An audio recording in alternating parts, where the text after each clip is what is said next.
वो सीधे ले चलते हैं बीजेपी हेडक्वार्टर, जहां पर इस वक्त संबित पात्रा प्रेस कॉन्फ्रेंस कर रहे हैं। संवेदनाएं प्रकट करता हूं भारतीय जनता पार्टी की तरफ से, और उसके बाद ये प्रेस कॉन्फ्रेंस हम आरंभ करते हैं। आज का ये प्रेस कॉन्फ्रेंस गंभीर मुद्दे पर है और बहुत ही गंभीर तरीके से इस विषय को मैं रखने वाला हूं। भले ही आतंकी हमलों को कांग्रेस पार्टी गंभीरता से न लेती हो, भले ही देश की जनता की भावनाओं को कांग्रेस पार्टी, कांग्रेस के अध्यक्ष राहुल गांधी जी, पूर्व अध्यक्षा श्रीमती सोनिया गांधी जी और गांधी परिवार देश के लोगों की भावनाओं को ना समझते हो, मगर उनको ये छूट नहीं मिलता है कि देश की सेना के मनोबल को बार बार गिराए, देश के लोगों के संवेदनाओं के साथ खिलवाड़ करें। पहलगाम में जिस प्रकार का पाकिस्तान द्वारा स्पॉन्सर्ड टेररिस्ट अटैक हुआ है, पूरे देश में एक गम का माहौल है। सीडब्ल्यूसी की मीटिंग हुई कल। सीडब्ल्यूसी ने अपने मीटिंग में कुछ प्रस्ताव पारित किए। हाथी के दांत दिखाने के और खाने के और हैं।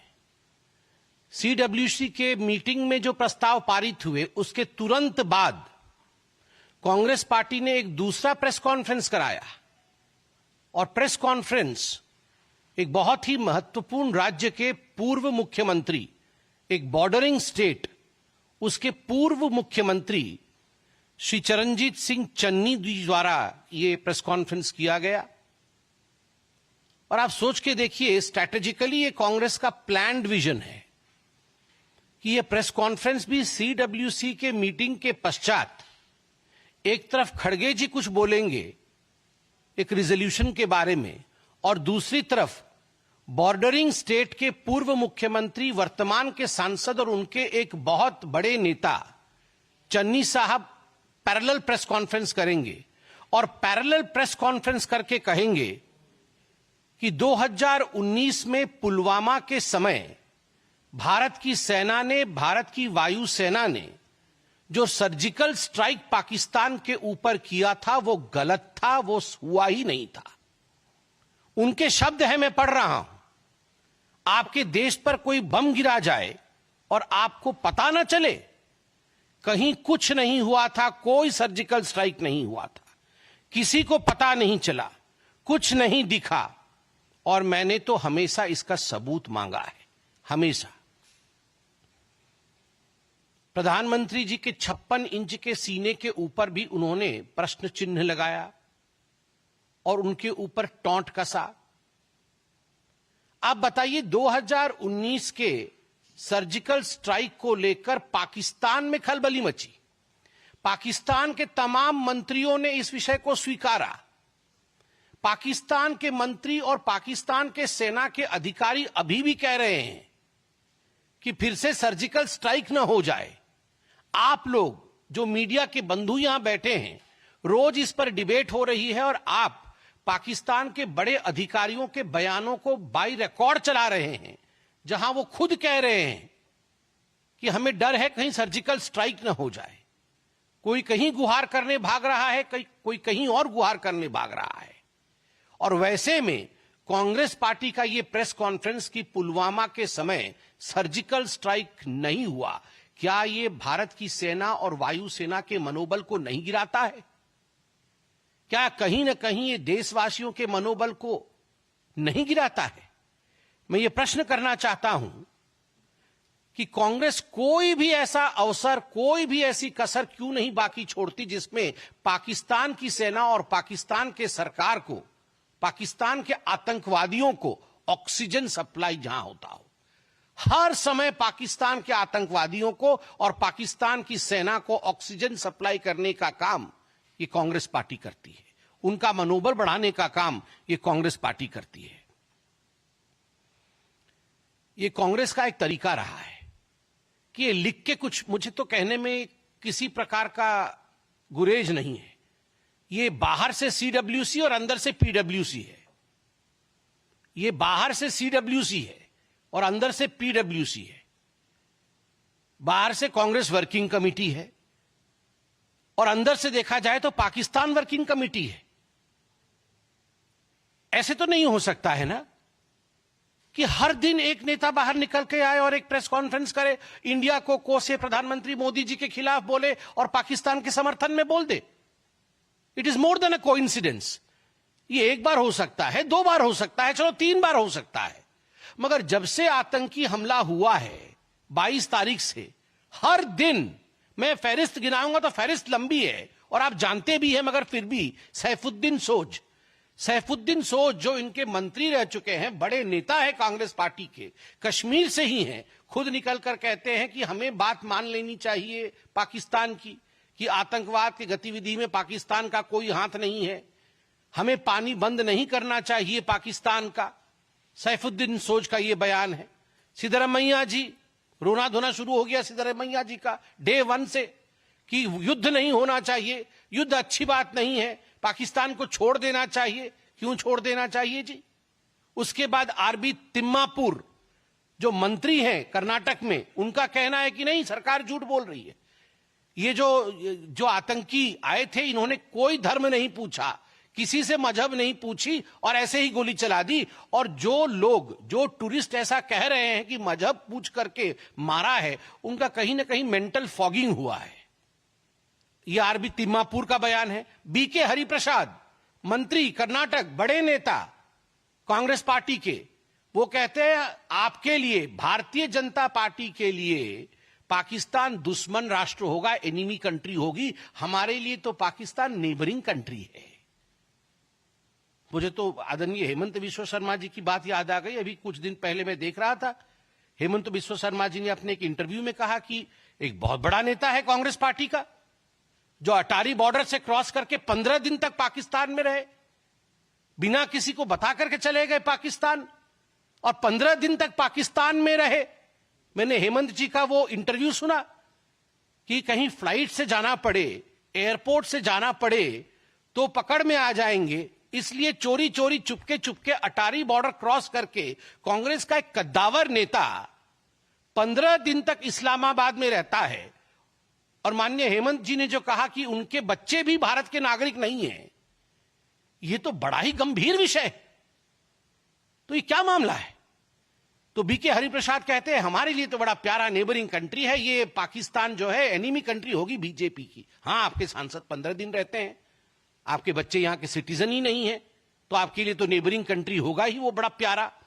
रॉबर्ट वाड्रा जी तो सबसे पहले आतंकी हमला होते ही रॉबर्ट वाड्रा निकल आए थे हिंदुत्व को कोसने के लिए, और ये हिंदुओं के लिए ही हुआ, क्योंकि मुसलमान को परेशान करता है हिंदुत्व की ताकत, इसलिए ये रिटेलिएशन हुआ।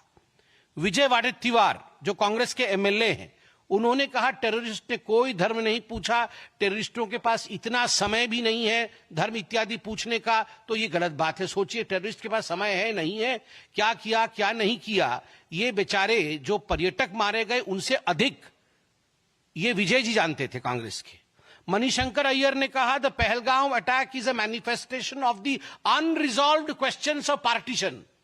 पार्टीशन के समय जो अनरिजॉल्व्ड क्वेश्चंस थे उसका ये मैनिफेस्टेशन है, जस्टिफाई कर दिया। और एक मैं बहुत विशेष टिप्पणी कांग्रेस पार्टी के मंत्री हैं हिमाचल प्रदेश में, नाम है चौधरी चंद्र कुमार, ये कृषि एवं पशुपालन मंत्री है, उनके बयान को मैं पढ़ रहा हूं। इस वक्त पूरा विश्व हम पर थूक रहा है, हम पर मतलब हिंदुस्तान पर, इस वक्त पूरा विश्व हम पर थूक रहा है कि हमारे देश में कैसी सुरक्षा व्यवस्था है। पानी और बिजली रोककर किसी से बदला थोड़ी लिया जाता है।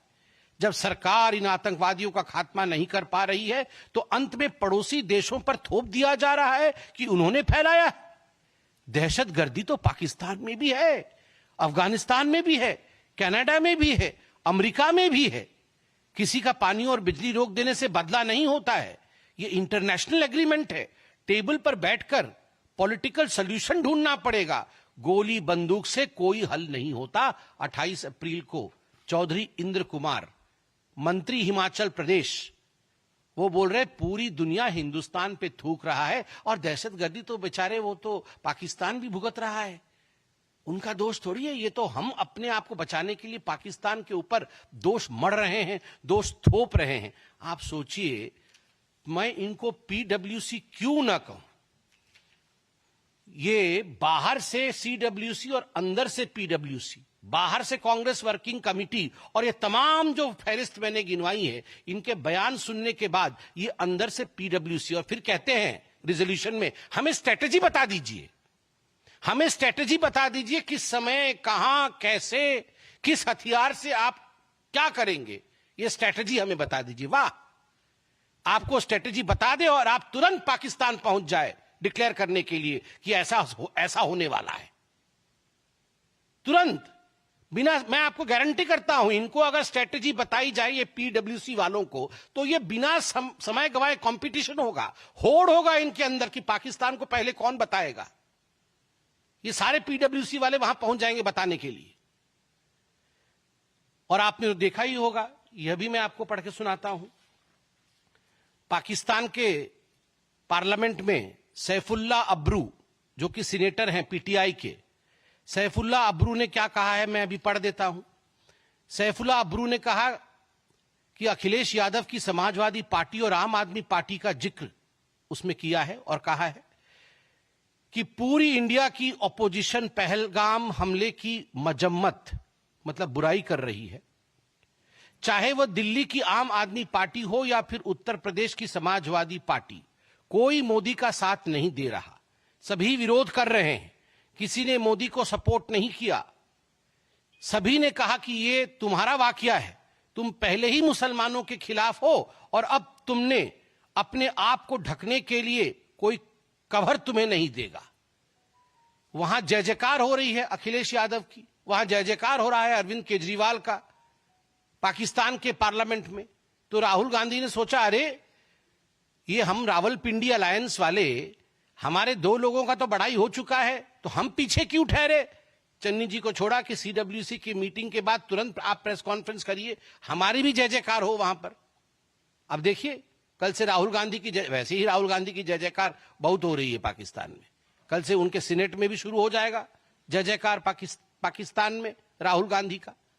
तो आप सोच के देखिए ये किस प्रकार के लोग हैं और देश के खिलाफ किस प्रकार का माहौल ये पाकिस्तान वर्किंग कमेटी बना रही है।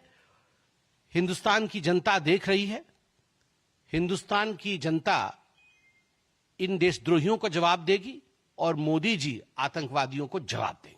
धन्यवाद।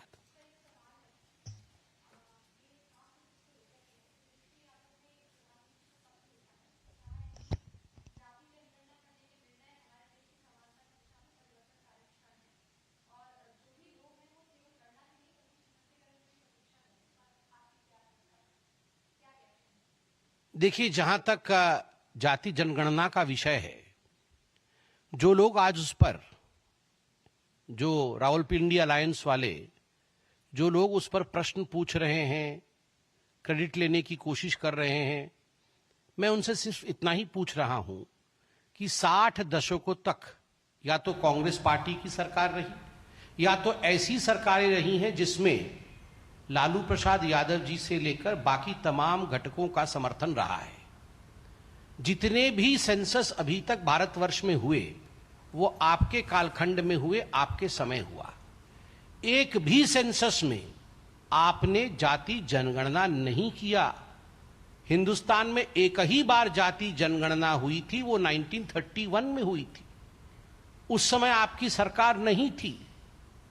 52 के पश्चात क्या एक भी जाति जनगणना, क्योंकि सारे सेंसस आपने कराया, आपके हाथ में विषय था, क्या लालू जी ने नहीं समझाया इंदिरा गांधी जी को? लालू जी ने नहीं समझाया राजीव गांधी जी को? क्यों नहीं किया जाति जनगणना? दूसरा विषय मैं कहना चाहता हूं, ये जाति जनगणना का विषय क्रेडिट का विषय नहीं है, ये डेबिट का विषय है।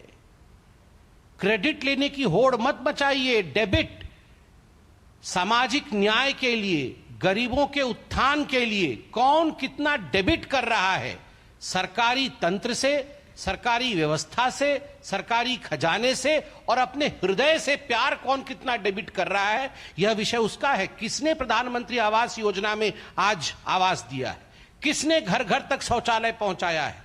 किसने आज ओडीएफ किया है गांव में? किसने आज उज्ज्वला दिया है? किसने आज सौभाग्य योजना दिया है? किसने सबके लिए जनधन अकाउंट खोला है? किसने समानता लाने के लिए आज 80 करोड़ लोगों को राशन किसने पहुंचाने का काम किया है? ये होता है कर्पूरी ठाकुर और राम मनोहर लोहिया के सपनों को साकार करना और सामाजिक न्याय को लाकर एक प्लेटफॉर्म पर खड़ा करना। केवल भाषण देना और क्रेडिट लेना ये अलग विषय है।